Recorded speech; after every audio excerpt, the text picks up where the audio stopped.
Good morning, team. MOS Monday on Your Army Now. Guess what? The band. They are auditioning for a recorder and kazoo. Airborne units today have added base jumping to the graduation requirements, and for today only, Ranger School is being taught by park rangers. This is Your Army Now. Coming to you live from the Norcal studios in Sacramento, California, this is Your Army Now.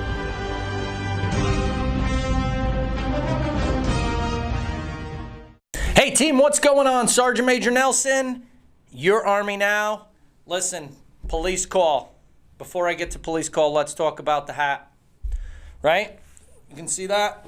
That is the Vanden Vikings out of Fairfield, California.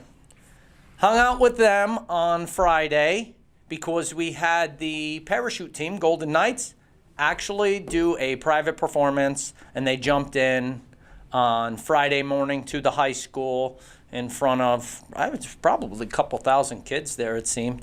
So special shout out to Coach Matt. Just awesome dude, athletic director. More to come on what we're going to do with the Vanden Vikings because they just opened their arms wide open to us. So that's why the hat, we're representing. Also, another shout out to the photog out there, Papa Joe.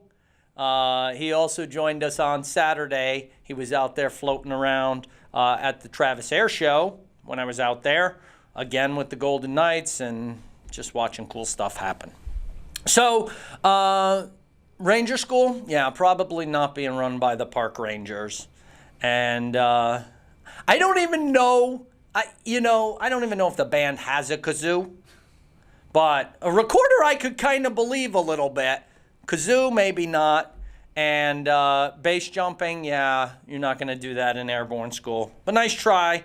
April Fools, All right, so let's talk about what was an April Fool's. This guy this morning pulled over on my way to the gym. But you're nice to cops. They're nice to you. No ticket. Just drive the speed limit. That's the best advice I could give to all of you today. And be nice when they pull you over. And maybe you'll luck out. So, yeah, I talked about the Travis Air Show. Had a blast out there. It's pretty amazing. So what I want to do, Brendan, is we should be able to put together, like maybe Thursday, a whole show. I got awesome video and interviews and stuff out there at the air show with the Golden Knights, and just a great time. And it's more importantly, it's always awesome to be out there with the soldiers because we don't get out enough. Also, HOSA event here in Sacramento. What is that? Health Occupation Students of America. All right, so there was that conference, I guess. I didn't make it to that. The boss went to that while I was doing the other thing. We know about the different MOSs. There's probably 30 different medical jobs you can do in the Army. No experience necessary. Let me just throw that out there to you. So we had a team out there talking about the Army's medical training, March to Success, that kind of stuff. And the battalion commander, while I was out there, talked about different routes to becoming an officer in the Army through our ROTC, OCS, etc. Anyway, when we come back, Sergeant Bennett did the interview with Staff Sergeant Abwell, who are featured MOS today, 92 Yankee Unit Supply Specialist. After the break, this is Your Army Now.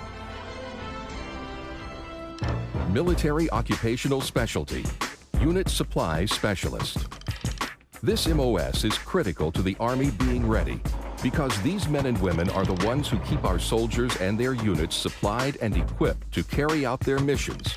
For this, the Army will train you to accomplish requests for issue, inventory management, and the receiving and storing of all types of items for your unit.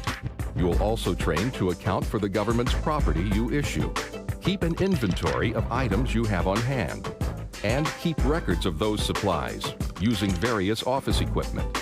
In addition, You'll train to assist in the administration and principal security of your unit arms storage facility and may perform organizational maintenance on the weapons assigned. After your initial entry training and advanced individual training, you'll work day or night in the field or a fixed location in any type of weather, where one of your duties may be a lot number inventory for accountability before securing items for issue when needed.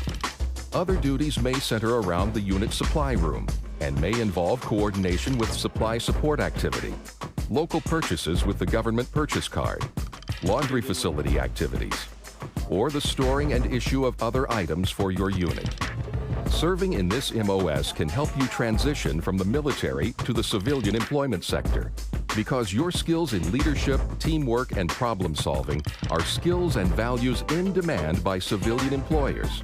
In this MOS, you're a key element in your unit's mission readiness by getting them the supplies, equipment, and weapons needed to fight and win. Military Occupational Specialty, Unit Supply Specialist. And we're back. Thank you for joining us. And if you are just joining us for the first time today, this is MOS Monday. And it is my honor and pleasure to welcome Staff Sergeant Abuel. All right. Yes, and we're going to talk about his MOS. Tell us, what is your MOS? So I am a unit supply specialist. The code in that the Army uses is a 92 Yankee. 92. How many years have you been in the Army? I have been in the Army now for approximately 16 years. And prior to that, I was in the Marine Corps for 4. 4 years. And what made you get out of the Marines? So when I was trying to re-enlist again to extend my contract, they didn't have enough spaces for me anymore. They were all taken for that specific job. They had offered whatever else available jobs, and it wasn't to my liking. So I just said, you know what, thank you very much, and I bid farewell to the Marine Corps. And you found your way to the Army's office. I did, and, and they had the job that you wanted.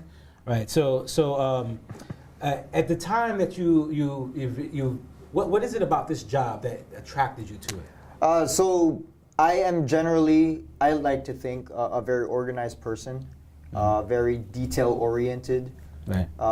And, you know, the responsibility of the job, when I kind of read up on it and when the recruiter told me about it, all of that kind of enticed me. So for the layman out there who don't know what this job is, what is it? Explain it to someone who has no idea what this job is. So unit supply specialist. So we supply whatever unit we're in with the necessary items, things to equipment that ensures the unit can perform its day-to-day mission. So whether it be pens, pencils, sticky notes, to ammunition, vehicles, automation equipment such as laptops, printers, whatever the unit needs to function. That is my job to provide. So I would imagine that everyone wants to be friends with the Of supplier. course. So tell us, what's some interesting experiences that you may have had in your experience? How long have you been in the Army? So 16 years plus the 4, so I'm about to be out of there soon. About to retire? Retirement. Yes, sir. Congratulations, brother. Thank you very much. Some of the, you can kind of see, being a supply guy, not too much excitement goes on, but I can honestly say some of the more exciting moments occur during deployment. The tempo gets to be really, really quick, very urgent. So getting these supplies through and in becomes very, very important. Some of the things I remember while being deployed was to go on convoys. So we had to provide equipment from one area to another, and to do that we had to travel. So some of that was, I could say, it was very, very exciting, to say the least. So that's some of the biggest moments I remember. So I'd imagine it takes a sharp mind to be able to organize an entire unit and all the equipment and everything that goes into the logistics and everything, and to get all the equipment from one area to another. So I know getting the equipment there is very important, but also being accountable. Inventory, and I'm Right. sure a lot of people know what that kind of means. Right. Keeping a very good inventory of your equipment, quantity-wise, serial numbers. A lot of civilians may think civilian numbers are very insignificant with a lot of the equipment they have. In our job, very, very important Right. to keep accountable of this very specific details, such as serial numbers, quantities. Right. Very important. Where everything is. Where everything is, of course. Right, right. Yep. Keeping track of it. And you I guess you would do these inventories over like every quarter? So the commanders of a unit are the ones responsible in ensuring that the equipment is always accounted for, is serviceable. They inventory to make sure that those are still good to go within their unit, and Okay. Well, last question.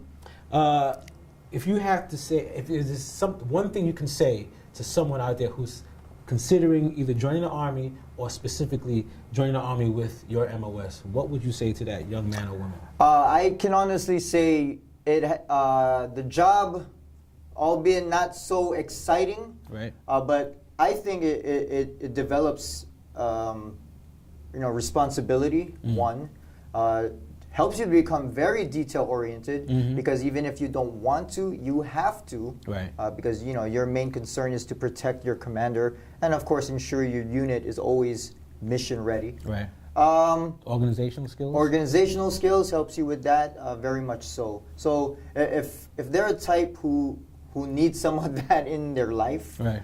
I can honestly say this job will definitely get you there. Perfect. I appreciate your time, All right, Sergeant appreciate it, Abuel. Sergeant Bennett. This is Sergeant Bennett. We'll be right back. This is Your Army Now. Thank you very much. Military Occupational Specialty, Automated Logistical Specialist.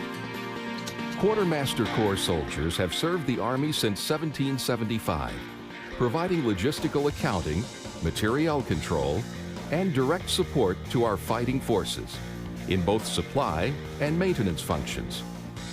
In supply, they perform stock recording of all the items used by the Army, except ammunition, nuclear materiel, medicine, and bulk petroleum. In maintenance, they assist in field-level responsibilities, managing all records and reports on equipment operation and maintenance. They're also responsible for inventory management and the automated recording of stock.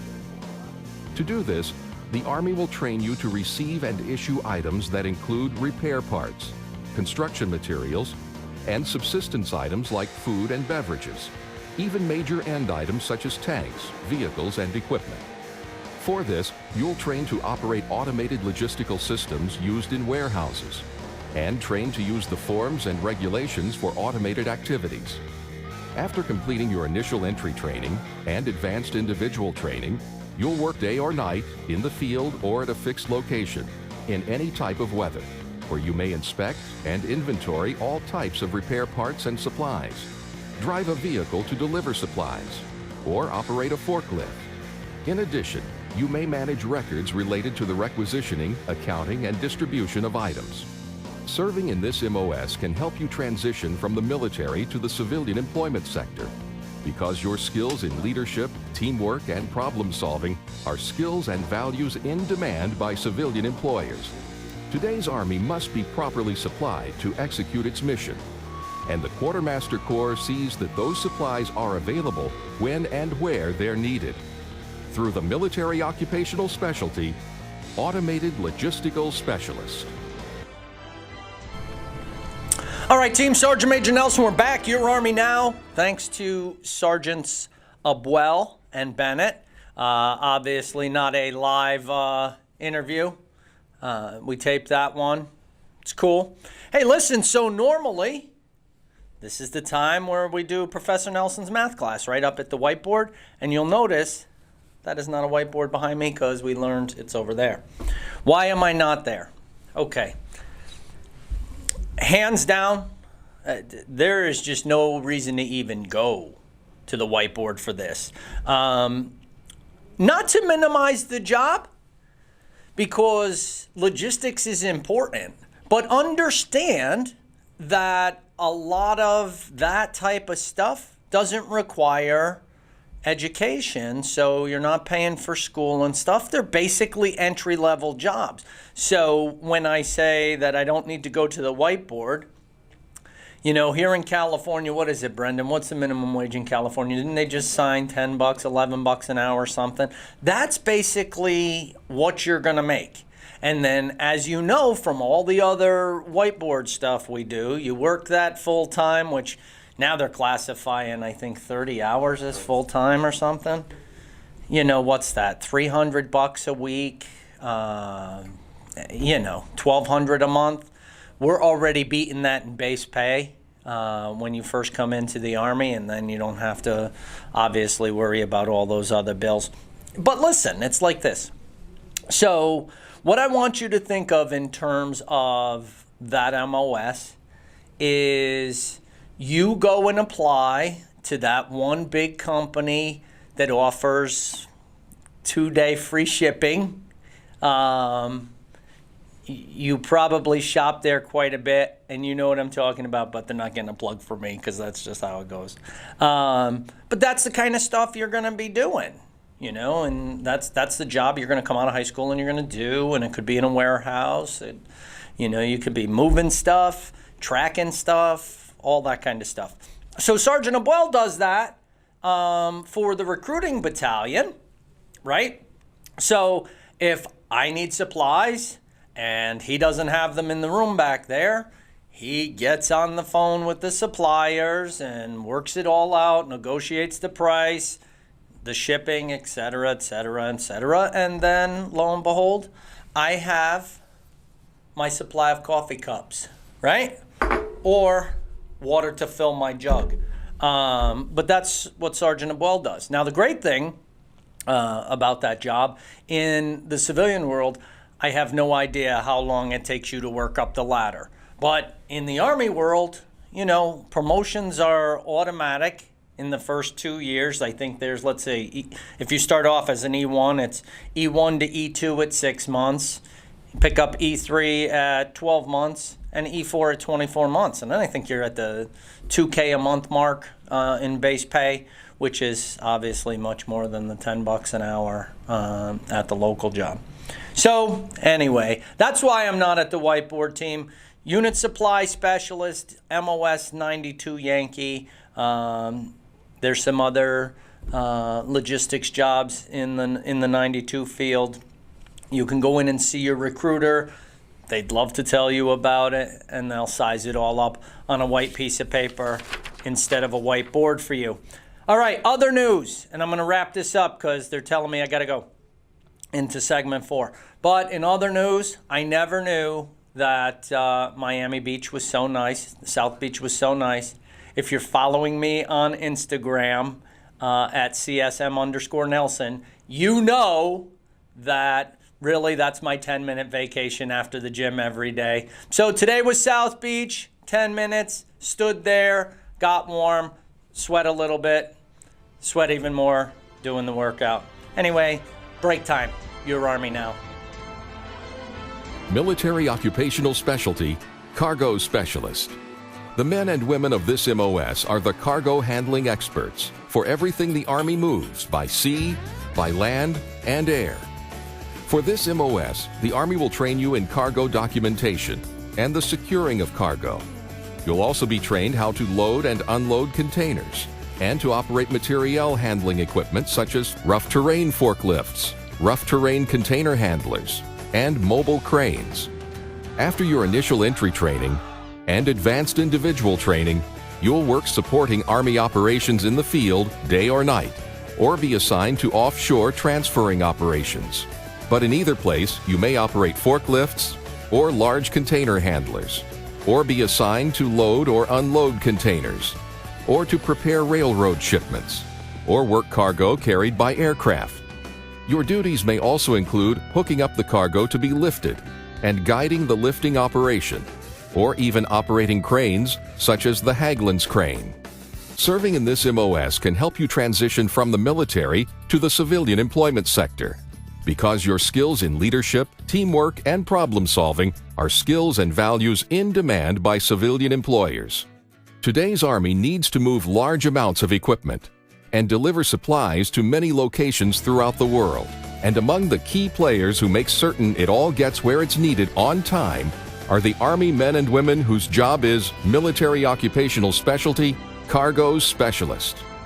All right, team, we're back. Sergeant Major Nelson. So, one thing that Brendan pointed out to me that I completely glossed over because you see the tears in my eyes. Sergeant Abuel is getting ready to retire after a honorable 20-year career. Now, why is that important? Well, besides the fact that he's a young kid, we were talking about how this stuff is generally entry-level jobs. So if you were right out of high school and you went into that warehouse that offers 2-day shipping, right? You start off on the lowest level, gotta get some experience or whatever. But imagine if Sergeant Abuel walks into that company and is like, hey, for 20 years I've been doing XYZ and can show you all about this stuff. He's probably not coming in entry level. He's probably running the joint when he gets there. So just food for thought, not to mention a retirement check for the rest of his life, medical, dental, all that stuff for the rest of his life for free at 40 years old. Think about it, kids. I'm just saying. All right, so what's up on the whiteboard today? We're going to talk about some events that we've got going on in the Sacramento area. We got on the 13th of April, that's this month, Skilled Trades Job Fair. Somewhere, Citrus Heights area, I think. Skilled Trades Job Fair. What are we talking about? We're talking about plumbing, electrical, welding, heating and air, blah, blah, blah. Right? So that's on the 13th. On the 23rd at Sac City College, they're doing a career day. Come on out with all the employers are going to be out there, and so is the United States Army. All right, here's my favorite. The 25th to the 28th, the Gold Country Rodeo in Auburn, California. Team, don't know anything about rodeos. I'm a city guy. All I know is stay on the bull for 8 seconds, I think. At least 8 seconds. If you last 8 seconds, you win. But anyway, that's 25th to the 28th of April up in Auburn. We'll probably go up there, shoot some video, see if I can find a pair of cowboy boots and a cowboy hat somewhere with a big Army emblem on the front. Might make a whole show of it. You guys can turn me into a meme. And lastly, we got a big Future Soldier event coming up. More to follow on that. It's going to be right here in Sacramento, but we're going to gather up a whole bunch of future soldiers and do a huge thing. We're definitely going to have video of that. Why I'm thinking about it, while I was at the air show, Brendan, I interviewed a young lady that is a future soldier for Fairfield Recruiting Station. Shelby Schultz. If you're listening, you probably are. Thumbs up. Thanks for the interview. We'll air that in a coming segment this week because that was awesome. But we'll probably be out there at the Future Soldier event in order to talk to other future soldiers. More importantly, if you're out in the Sacramento area when we give you the time, date, and location, come on out and see what it is we do. It's going to be like a big, kind of a big party for these kids getting ready to ship off for basic training, I'm sure. Anyway, hope you enjoyed the show. They're telling me I got to go. Can't do it without the team we know. Brendan, Mark, JB, Dylan, and me, Sergeant Major Nelson. You've been watching and listening to Your Army Now.